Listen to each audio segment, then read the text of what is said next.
High, আমি doctor Vaishali রয়। এই ভিডিওটাতে আমি একটা জিনিস আলোচনা করব, যেটা আজকালকার দিনে অনেকেই প্র্যাকটিস করবেন বলে ঠিক করছেন। যেমন কেউ কেউ ধরুন এতদিন ধরে নন ভেজিটেরিয়ান ছিলেন, মানে মাছ, মাংস, ডিম ইত্যাদি খেতেন, কিন্তু হঠাৎ করে ঠিক করলেন যে উনি ভেজিটেরিয়ান বা ভেগান হয়ে যাবেন।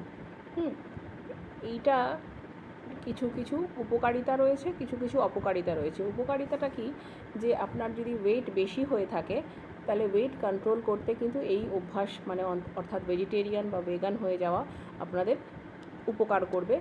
ওয়েট হয়তো কন্ট্রোল হয়ে যাবে তাড়াতাড়ি, কেননা যিনি ভেগান বা ভেজিটেরিয়ান হবেন তিনি ন্যাচারালি ফ্রুটস, ভেজিটেবলস এগুলো বেশি খাবেন, তার মধ্যে ফাইবার বেশি থাকে, অর্থাৎ ওজন কন্ট্রোলে সুবিধা হবে। কিছু কিছু ক্যান্সার, যেমন কোলোরেক্টাল ক্যান্সার, যেগুলো স্পেশালি রেড মিট থেকে হয়, সেগুলোর সম্ভাবনা কমে যাবে। হয়তো কিছু কিছু ক্ষেত্রে হার্ট ডিজিজের সম্ভাবনাও কমে যাবে, কেননা কোলেস্টেরল এবং স্যাচুরেটেড ফ্যাটি অ্যাসিড শরীরে কম ঢুকবে। কিন্তু অপকারিতাও রয়েছে, যেমন যিনি এতদিন মাছ মাংস খাচ্ছিলেন তার ন্যাচারালি মাছ মাংস না খেতে পারলে খাবারে অরুচি হতে পারে, তার থেকে কিছু কিছু ডেফিশিয়েন্সি হতে পারে, ফুড ডেফিশিয়েন্সি, নিউট্রিশনাল ডেফিশিয়েন্সি।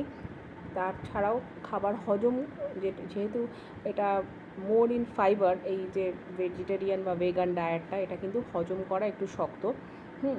এছাড়া আর কি হতে পারে, এই যেহেতু আমরা মাছ মাংস খাচ্ছি না, তার মধ্যে যে সমস্ত ভালো জিনিস থাকে, যেমন ওমেগা 3 ফ্যাটি অ্যাসিডস থাকে, আমরা সেটাকে মিস করব। Iron, vitamin D, vitamin K, এইগুলো কিন্তু আমাদের কমে যাবে খাবারের থেকে। ক্যালসিয়ামের মাত্রাও কিন্তু আমাদের শরীরে কম ঢুকবে, কারণ যেই মাছ মাংস আমরা ডিম খেতাম তার থেকে যে এই ধরনের নিউট্রিয়েন্টসগুলো ঢুকতো, এগুলো কিন্তু ঢুকবে না। তার ফলস্বরূপ কি হতে পারে, চামড়ার কোয়ালিটি খারাপ হয়ে যেতে পারে, চুল পড়ে যেতে পারে, খুব অ্যানিমিয়া হতে পারে। অ্যানিমিয়ার জন্য আবার একটা ভিশিয়াস সাইকেল হয়ে সেটা থেকে আবার চুল পড়তে পারে বা মাথা ঘুরতে পারে, শরীর অসুস্থ হয়ে যেতে পারে।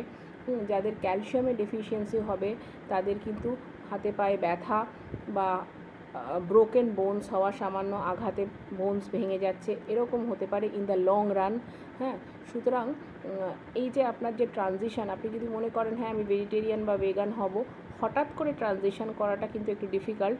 যদি এটা স্লোলি হয় তাহলে কিন্তু এটা বেটার রেজাল্টস দেবে বলে মনে হয়, কেননা তাহলে আপনিও একটা চেকে থাকতে পারবেন, আপনার ডক্টরও আপনাকে অ্যাডভাইস করতে পারবেন যে আপনার কোন প্যারামিটার্সটা, ব্লাড প্যারামিটার্স বা আপনার যে সমস্ত আমরা যা যা প্যারামিটার্স ডক্টররা দেখি কোনো একটা পেশেন্টকে চেক করার সময়, যে আপনার এটা কম আছে, এটা বেশি আছে, তো সেই অনুযায়ী আপনি প্ল্যান করতে পারবেন। সুতরাং হঠাৎ করে একটা ট্রানজিশন ফেজের থ্রু দিয়ে না গিয়ে একটা ড্রাস্টিক চেঞ্জ কিন্তু একটু ডিফিকাল্ট হতে পারে।